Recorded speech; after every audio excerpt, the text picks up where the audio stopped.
Hi everyone, in today's video, I'm going to show you how to enable disappearing messages on Messenger. If you want your Messenger chats to clean themselves up automatically, instead of deleting messages one by one, you can set a timer so they disappear on their own.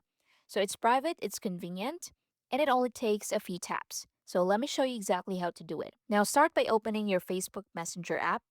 Next, go into the conversation where you want messages to disappear automatically. At the top of the chat, tap the person's name.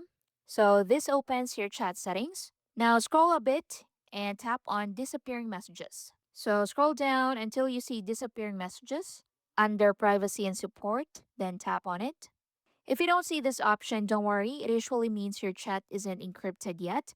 Messenger will ask you to switch to an end-to-end encrypted chat. So just follow that and continue. Now, once you're in, you'll see different timer options.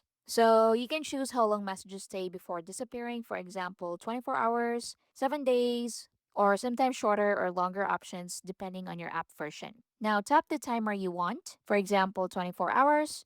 And that's it. Disappearing messages are now active. Now, here's how it works. Any new messages sent after turning this on will automatically delete after the time you selected.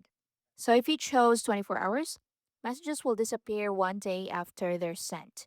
So not immediately after being seen. This makes it perfect if you still want time to read or revisit messages before they're gone. Now, if you ever want to turn it off, just go back.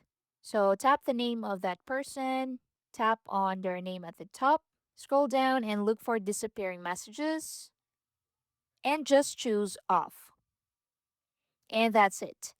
That's how you can enable disappearing messages on Messenger with a timer. It's a simple way to keep your chat seen, organized, and a bit more private without doing anything manually. So try it out and see which timer works best for your conversations.